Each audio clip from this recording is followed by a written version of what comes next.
ஏசாயா தீர்க்கதரிசியின் புஸ்தகம் 16ஆம் அதிகாரம். தேசாதிபதிக்கு செலுத்தும் ஆட்டுக்குட்டிகளை நீங்கள் சேலா பட்டணம் துவக்கி வனாந்தரம் மட்டும் சேர்த்து சீயோன் குமாரத்தியின் மலைக்கு அனுப்புங்கள். இல்லாவிட்டால் கூட்டை விட்டு துரத்தப்பட்டு அலைகிற குருவியைப் போல மோவாபின் குமாரத்திகள் அர்னோன் நதியின் துறைகளிடத்தில் இருப்பார்கள். நீ ஆலோசனை பண்ணி நியாயஞ்செய்து மத்தியானத்திலே உன் நிழலை இரவைப் போல் ஆக்கி துரத்தப்பட்டவர்களை மறைத்துக்கொள். ஓடி வருகிறவர்களை காட்டிக் கொடாதிரு. மோவாபே, துரத்திவிடப்பட்ட என் ஜனங்கள் உன்னிடத்தில் தங்கட்டும். சங்கரிக்கிறவனுக்கு தப்ப அவர்களுக்கு அடைக்கலமாயிரு. ஒடுக்குகிறவன் இல்லாதே போவான். சங்கரிப்பு ஒழிந்து போம். மிதிக்கிறவர்கள் தேசத்தில் இராதபடிக்கு அழிந்து போவார்கள். கிருபையினாலே சிங்காசனம் ஸ்தாபிக்கப்படும்.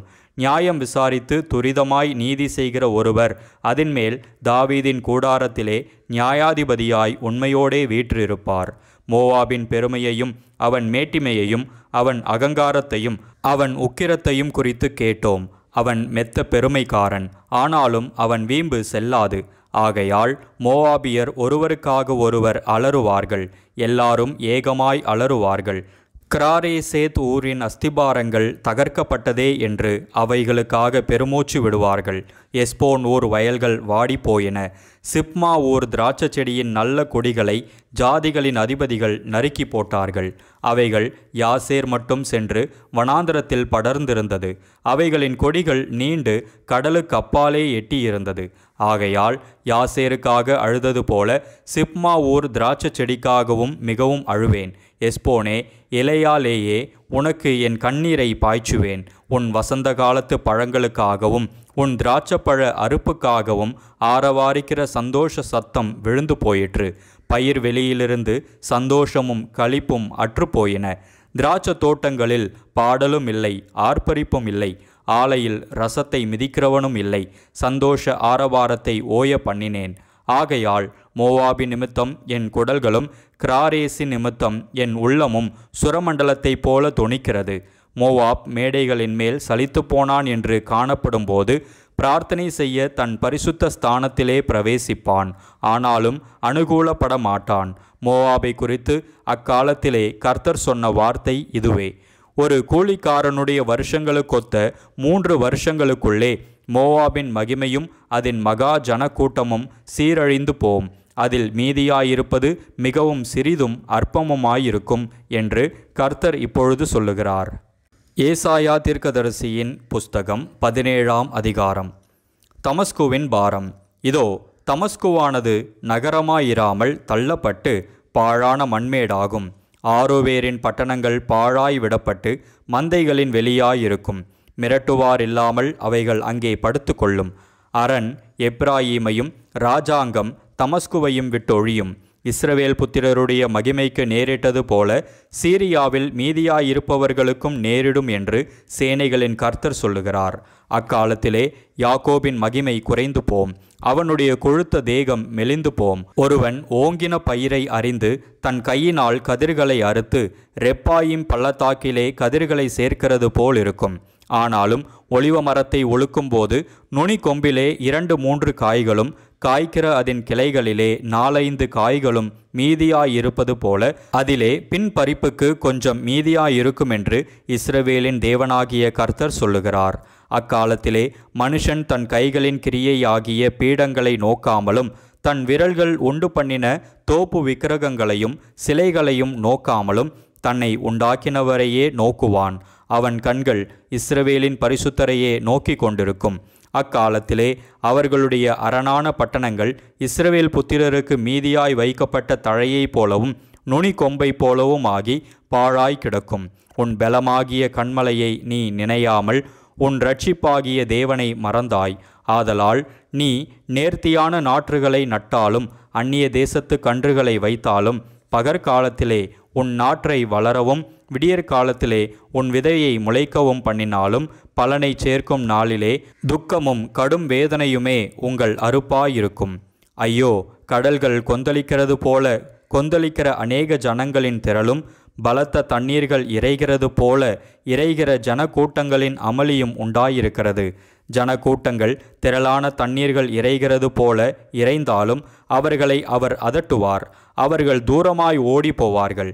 மலைகளிலே காற்றினால் பறக்கடிக்கிற பதரை போலவும் சுழல் காற்றிலே அகப்பட்ட துரும்பை போலவும் துரத்தப்படுவார்கள். இதோ சாயங்காலத்திலே கலக்கம் உண்டாகும். விடியற் காலத்துக்கு முன் அவர்கள் ஒழிந்து போவார்கள். இதுவே நம்மை கொள்ளையாடுகிறவர்களின் பங்கும் நம்மை சூறையாடுகிறவர்களின் வீதமுமாயிருக்கும். ஏசாயா தீர்க்கதரிசியின் புஸ்தகம் 18ஆம் அதிகாரம். எத்தியோப்பியாவின் நதிகளுக்கு அக்கறையிலே நிழலிடும் செட்டைகளுடையதும் கடல் வழியாய் தண்ணீர்களின் மேல் நாணல் படவுகளிலே ஸ்தானாபதிகளை அனுப்புகிறதுமான தேசத்துக்கு ஐயோ!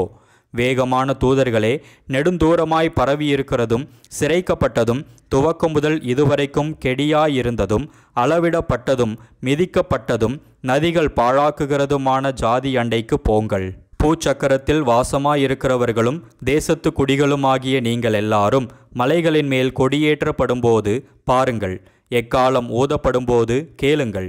நான் அமர்ந்திருந்து பயிரின் மேல் காயும் காந்தியுள்ள வெயிலைப் போலவும் அறுப்பு காலத்து உஷ்ணத்தில் உண்டாகும் பனி மேகத்தைப் போலவும் என் வாசஸ்தலத்திலிருந்து கண்ணோக்குவேன் என்று கர்த்தர் என்னுடனே சொன்னார். திராட்சை செடிகள் அறுப்புக்கு முன்னே பூ பூத்து முற்றி காய்கிற காய்கள் பிஞ்சாயிருக்கும் போதே அவர் அரிவாள்களினாலே கப்பு கவர்களை அறுத்து கொடிகளை அரிந்து அகற்றி போடுவார்.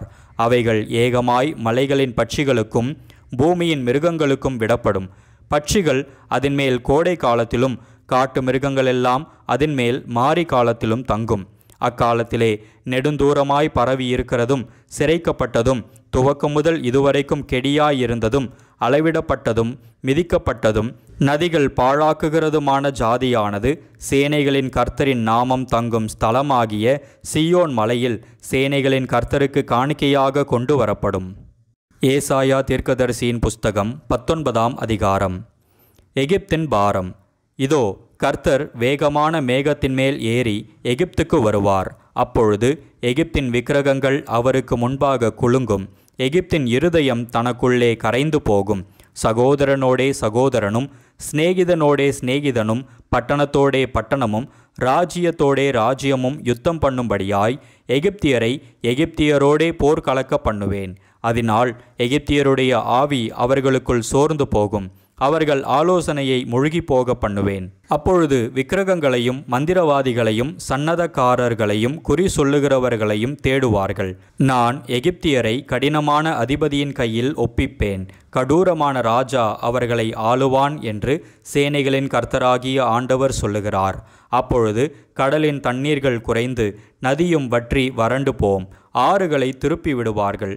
அரணிப்பான அகழிகள் வெறுமையாகி வறண்டு போம். கொறுக்கையும் நாணலும் வாடும். நதியோரத்திலும் நதிமுகத்திலும் இருக்கிற மடலுள்ள செடிகளும் நதி அருகே விதைக்கப்பட்ட யாவும் உலர்ந்து போம். அது பறக்கடிக்கப்பட்டு இல்லாதே போம். மீன் பிடிக்கிறவர்கள் பெருமூச்சு விடுவார்கள். நதியிலே தூண்டில் போடுகிற யாவரும் துக்கிப்பார்கள். தண்ணீர்களின் மேல் வலைகளை வீசுகிறவர்கள் சலித்து போவார்கள். மெல்லிய சணலை பக்குவப்படுத்துகிறவர்களும் சல்லாக்களை நெய்கிறவர்களும் நாணுவார்கள். மீன் வளர்க்கிற குளங்களை கூலிக்கு அணை கட்டுகிற அனைவருடைய அணைக்கட்டுகளும் உடைந்து போம். சோவான் பட்டணத்தின் பிரபுக்கள் ஆனவர்கள் மூடர்கள். பார்வோனுடைய ஞானமுள்ள ஆலோசனைக்காரரின் ஆலோசனை மதியீனமாயிற்று. நான் ஞானிகளின் புத்திரன், நான் பூர்வ ராஜாக்களின் குமாரன் என்று பார்வோனுடனே எப்படி சொல்லுகிறீர்கள்? அவர்கள் எங்கே? உன் ஞானிகள் எங்கே? சேனைகளின் கர்த்தர் எகிப்தை குறித்து பண்ணின யோசனையை அவர்கள் உனக்கு தெரிவிக்கட்டும், அல்லது தாங்களே அறிந்து கொள்ளட்டும். சோவான் பிரபுக்கள் மூடரானார்கள். நோப்பின் பிரபுக்கள் மோசம் போனார்கள். எகிப்தையும் அதன் கோத்திர தலைவரையும் வழிதப்ப பண்ணுகிறார்கள். கர்த்தர் அதன் நடுவில் தாறுமாறுகளின் ஆவியை வரப்பண்ணினார். ஆனது கொண்டு வெறியன் வாந்தி பண்ணி தள்ளாடி திரிகிறது போல அவர்கள் எகிப்தை அதன் எல்லா செய்கையிலும் தள்ளாடி திரிய பண்ணுகிறார்கள். எகிப்தில் தலையாகிலும் வாளாகிலும் கிளையாகிலும் நாணலாகிலும் செய்யும் வேலை ஒன்றுமிராது. அக்காலத்திலே எகிப்தியர் பெண்டுகளைப் போலிருந்து சேனைகளின் கர்த்தர் தங்கள் மேல் அசைக்கும் கை அசைவினாலே அஞ்சி நடுங்குவார்கள். சேனைகளின் கர்த்தர் அவர்களுக்கு விரோதமாக நிர்ணயித்து கொண்ட ஆலோசனை நிமித்தம் யூதாவின் தேசம் எகிப்தியருக்கு பயங்கரமாயிருக்கும். தனக்குள் அதை நினைக்கிறவன் எவனும் திடுக்கிடுவான். அக்காலத்திலே எகிப்து தேசத்தில் இருக்கும் 5 பட்டணங்கள் கானான் பாஷையை பேசி சேனைகளின் கர்த்தரை முன்னிட்டு ஆணையிடும். அவைகளில் ஒன்று நிர்மூலமான பட்டணம் என்னப்படும்.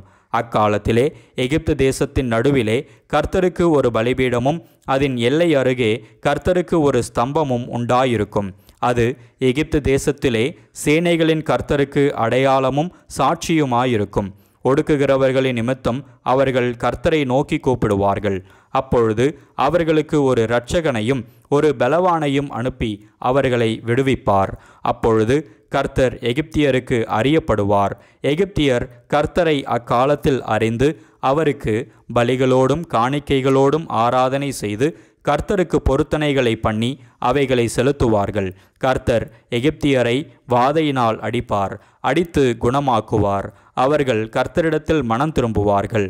அப்பொழுது அவர்கள் விண்ணப்பத்தை கேட்டு அவர்களை குணமாக்குவார்.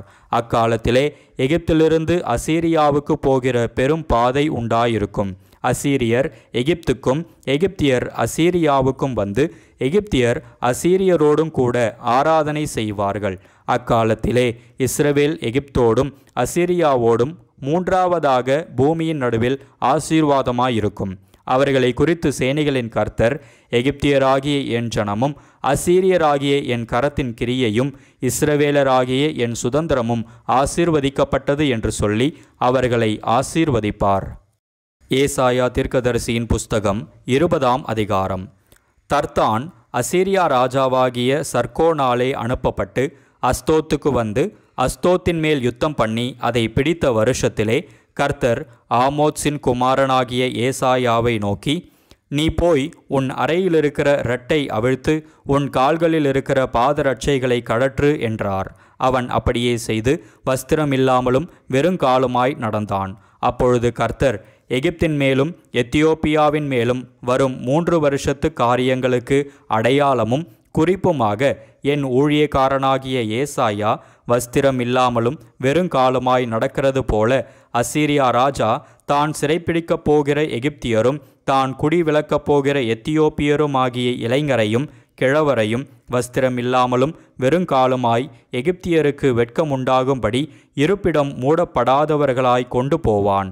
அப்பொழுது இந்த கடற்கரை குடிகள் தாங்கள் நம்பியிருந்த எத்தியோப்பியாவை குறித்தும் தாங்கள் பெருமை பாராட்டின எகிப்தை குறித்தும் கலங்கி வெட்கி, இதோ அசீரிய ராஜாவின் முகத்துக்கு தப்பும்படிக்கு நாங்கள் நம்பி சகாயத்துக்கென்று ஓடி வந்து அண்டினவன் இப்படி ஆனானே, நாங்கள் எப்படி விடுவிக்கப்படுவோம் என்று அக்காலத்திலே சொல்லுவார்கள் என்றார்.